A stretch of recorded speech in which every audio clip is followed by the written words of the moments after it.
بسم اللہ الرحمن الرحیم۔ بسم اللہ الرحمن الرحیم۔ السلام علیکم عزیز طلبہ کرام، امید ہے آپ حضرات خیریت سے ہوں گے۔ آج ہمارا صحیح مسلم کا سبق نمبر 71 ہے، جس کا عنوان ہے باب بیان ان الدین النصیحہ۔ آگے بڑھنے سے پہلے خلاصہ جات کو ایک نظر دیکھ لیں۔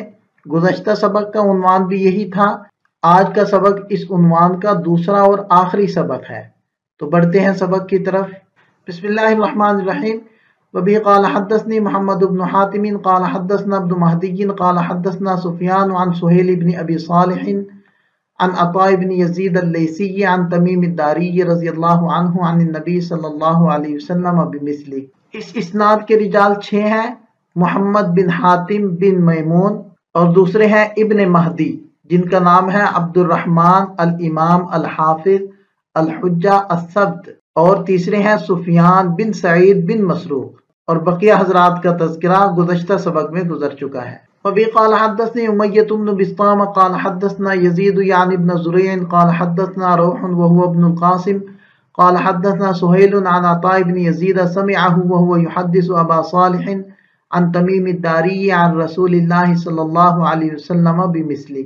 اس اسناد کے رجال ہیں 6، امیہ بن بسطام العیشی، مقدمہ کی شرح کے اندر بھی ان کا بیان ہو چکا ہے، اور اس میں اختلاف گزر چکا ہے کہ بسطام کو منصرف پڑھنا ہے یا غیر منصرف، اور دوسرے راوی ہیں یزید بن زریع، زریع کو مصغر پڑھنا ہے، ثقۃ ثبت۔ تیسرے ہیں روح بن قاسم التمیمی العنبری، ثقۃ حافظ۔ بقیہ حضرات کا تذکرہ گزر چکا۔ ابھی قال حدثنا ابو بکر بن ابی شیبہ قال حدثنا عبد اللہ بن نمیر وابو سامۃ عن اسماعیل بن ابی خالد عن قیس عن جریر قال بایعت رسول اللہ صلی اللہ علیہ وسلم علی اقام الصلاۃ و ایتاء الزکاۃ والنصح لکل مسلم۔ حضرت جریر بن عبداللہ البجلی رضی اللہ عنہ سے روایت ہے، فرماتے ہیں کہ میں نے نبی پاک صلی اللہ علیہ وسلم سے بیعت کی نماز قائم کرنے پر، زکوٰۃ ادا کرنے اور ہر مسلمان کے ساتھ خیر خواہی کرنے پر۔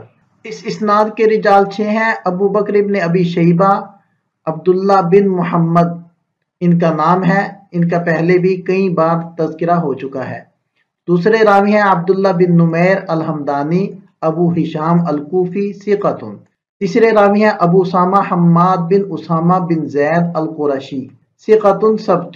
چوتھے راوی ہیں اسماعیل بن ابی خالد البجلی الاحمصی، ثقۃ ثبت۔ اور پانچویں راوی ہے قیس بن ابی حازم البجلی، ثقۃ۔ اور چھٹے راوی صحابی رسول حضرت جریر بن عبداللہ بن جابر رضی اللہ عنہ، جن کی کنیت ابو عمرو تھی۔ یہاں سے اس اسناد کے لطائف کو ذکر کیا جاتا ہے۔ یہ امام مسلم رحمۃ اللہ علیہ کی خماسیات میں سے ہے۔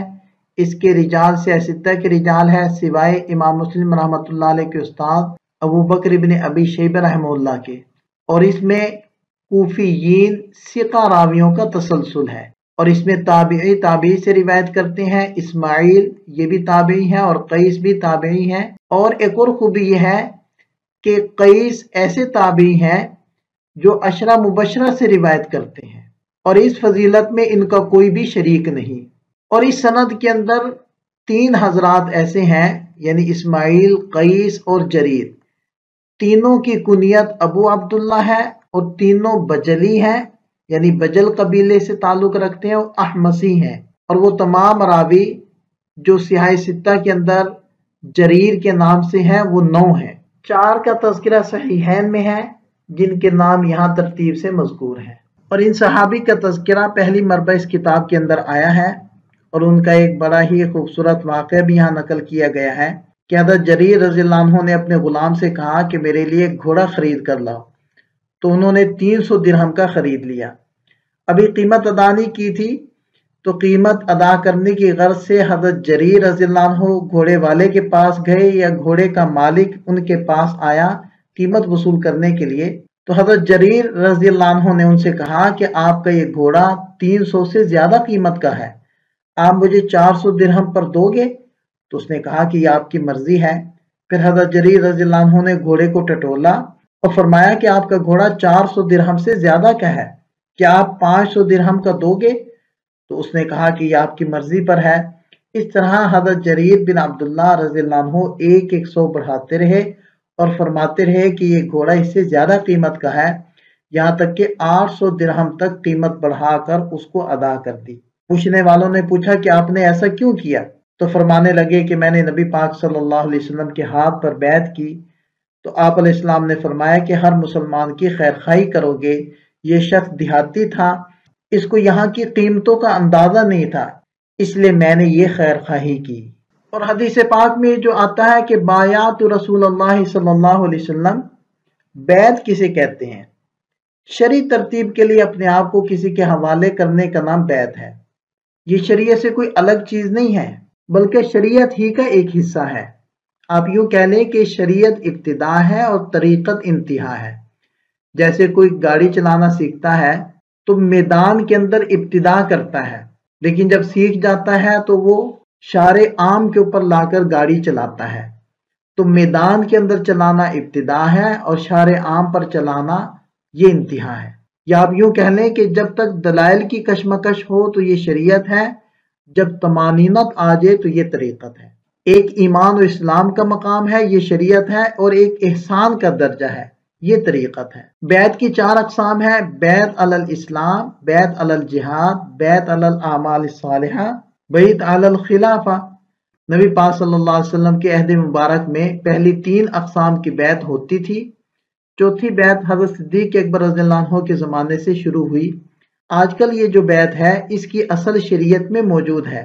یہ الگ بات ہے کہ اس کی تفصیلات اور پھر خانقاہی نظام کا وجود صحابہ کرام کے دور میں نہیں تھا۔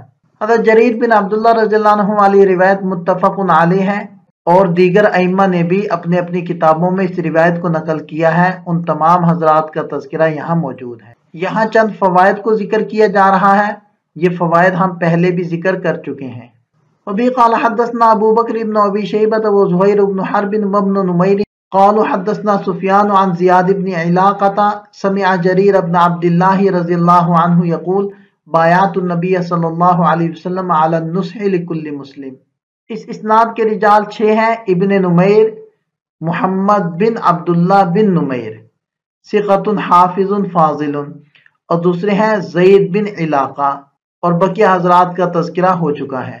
ابھی قال حدثنا سریج بن یونس و یعقوب الدورقی قال حدثنا حشیم عن سیار عن الشعبی عن جریر رضی اللہ عنہ قال بایعت النبی صلی اللہ علیہ وسلم علی السمع والطاعة فلقننی فیما استطعت والنصح لكل مسلم قال یعقوب فی روایتہ قال حدثنا سیار۔ حضرت جریر بن عبداللہ رضی اللہ عنہ فرماتے ہیں کہ میں نے نبی پاک صلی اللہ علیہ وسلم سے بیعت کی کہ میں سنوں گا اور اطاعت کروں گا۔ آپ علیہ السلام نے مجھے تلقین فرمائی کہ بیعت کے الفاظ میں فیما استطعت یعنی اپنی استطاعت کے مطابق یہ الفاظ بڑھا لو، اور ہر مسلمان کی خیر خواہی پر میں نے بیعت کی۔ فلقننی فیما استطعت تلقین تعلیم کے معنی میں ہے، یعنی آپ علیہ السلام نے یہ اصلاح فرما دی کہ ہر مسلمان کی خیر خواہی کرنے کا مطلب یہ ہے جو تیرے بس اور تیری طاقت میں ہو۔ یہ آپ علیہ السلام کی طرف سے امت پر بڑی شفقت ہے، کیونکہ ہر چیز میں ہر مسلمان کی خیر خواہی تو انسان کے بس میں نہیں، یہ تو تکلیف مالا یطاق ہے، تو آپ علیہ السلام نے اس کو استطاعت کے ساتھ مقید فرما دیا۔ اور آگے یہاں جو فرمایا قال یعقوب فی روایتہ، یہاں ایک دقیق نقطے کی طرف امام مسلم رحمۃ اللہ علیہ اشارہ فرما رہے ہیں، وہ یہ کہ امام مسلم رحمۃ اللہ علیہ کے 2 شیخ ہیں، ایک سریج بن یونس، دوسرے یعقوب الدورقی۔ ان دونوں نے مذکورہ سند میں حشیم سے یہ روایت نقل کی ہے، لیکن حشیم نے عن سیار کے الفاظ کو استعمال کیا ہے، اور حشیم مدلس ہے، اور مدلس کا عنعنہ معتبر نہیں ہے۔ اس نقص کو دور کرنے کے لیے امام مسلم رحمۃ اللہ علیہ نے ایک تابع کو ذکر کیا، جس میں یعقوب دورقی رحمہ اللہ فرماتے ہیں کہ حشیم نے حدثنا سیار کہا ہے، اس سے عنعنہ ختم ہو گیا۔ آپ دیکھیں کہ امام مسلم رحمۃ اللہ علیہ کس قدر احتیاط سے کام لے رہے ہیں، اور یہ نقطہ ان کی علمی گہرائی کے اوپر دلالت کرتا ہے۔ اس اسناد کے رجال 6 ہیں: سریج بن یونس بن ابراہیم البغدادی ثقۃ عابد، دوسرے ہیں یعقوب الدورقی یعقوب بن ابراہیم بن کثیر بن افلح ثقۃ، تیسرے ہیں حشیم بن بشیر بن قاسم اور چوتھے ہیں سیار ابو الحکم العنزی الواسطی، اور پانچویں ہیں شعبی عامر بن شراحیل الحمدانی، اور صحابی رسول حضرت جریر بن عبداللہ رضی اللہ عنہ کا تذکرہ پہلے ہو چکا ہے۔ یہ اس باب کی احادیث سے حاصل ہونے والے فوائد کا خلاصہ ہے، جن کو ہم گزشتہ سبق کے اندر بھی دکھا چکے ہیں۔ یہاں ہمارا سبق مکمل ہو جاتا ہے۔ ایک نظر خلاصے کو دیکھ لیں۔ اس سبق سے متعلق چند سوالات ہیں، ان کے جواب بھی تحریر کریں۔ ملتے ہیں نئے سبق کے ساتھ۔ اللہ تعالیٰ ہم سب کا حامی و ناصر ہو۔ دعاؤں میں یاد رکھیے گا۔ السلام علیکم۔